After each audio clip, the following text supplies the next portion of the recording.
ఏంటి?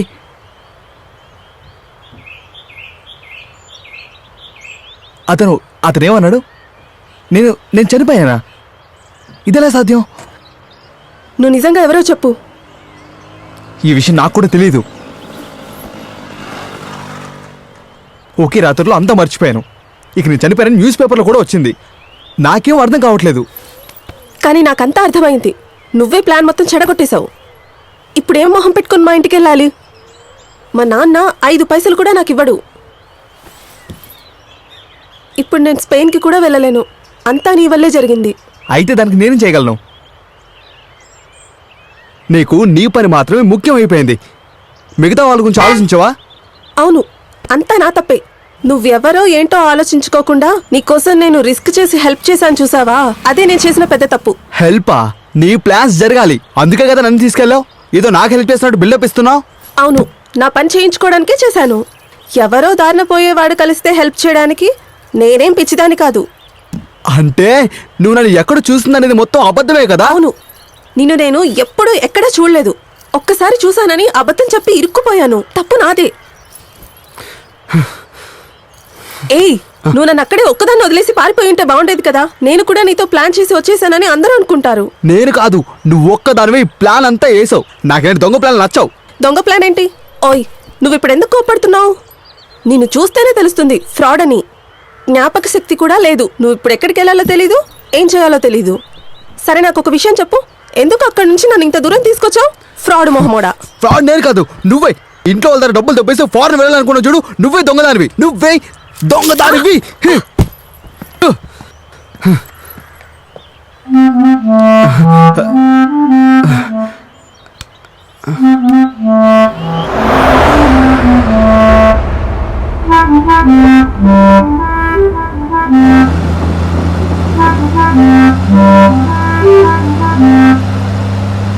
చూడు, నీదొక వేస్ట్ కదా.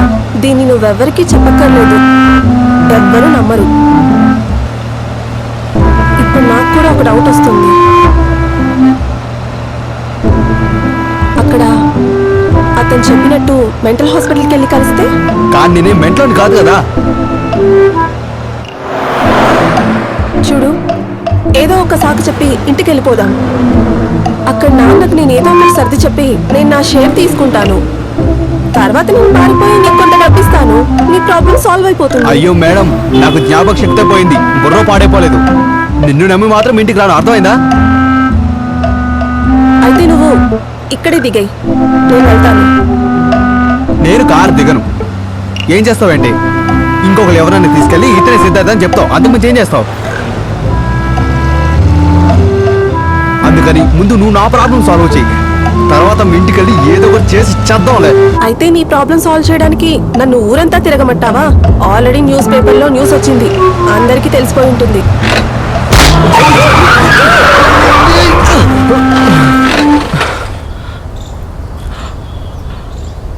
ఆ న్యూస్ పేపర్ ఎక్కడ?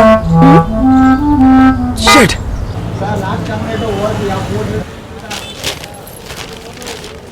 ఓకే, ఇందులో ఏం రాసిందంటే, ఒక పెద్ద హెయిర్ ఆయిల్ కంపెనీలో పనిచేసే ఒక ఆఫీసర్ ఓంకార్ 3 రోజుల క్రితం జరిగిన ఒక యాక్సిడెంట్లో మృతి చెందాడని రిపోర్ట్ కూడా వచ్చింది. కార్ డ్రైవ్ చేసిన కార్ డ్రైవర్ పారిపోయాడు. అతన్ని పోలీసులు వెతుకుతున్నారు. వాళ్ళకి ఈ ఫోటో ఎలా దొరికిందంటావు? తెలీదు, ఎక్కడో చోట దొరికింటుంది. కానీ నువ్వెందుకు భయపడుతున్నావు? న్యూస్లో రాసినట్టు నువ్వేం చనిపోలేదు కదా. దీనికి అసలు అర్థం ఏంటి? ఒక పక్కన ఓంకార్ యాక్సిడెంట్లో చనిపోయాడు. లేదు, నేనే ఓంకార్. ఏదేమైనా ఏదో ఒక కన్ఫ్యూజన్ జరిగింది. కానీ నాకేమనిపిస్తుందంటే ఇందులో రాసిన ఓంకార్ నువ్వేనని. నీకేది కాడౌట్? లేదు, నువ్వు ఎందుకు అలా అన్నావు చెప్పు. ఎందుకంటే నీకు ఈ పేరు సూట్ అవుతుంది కాబట్టి. ఓంకార్.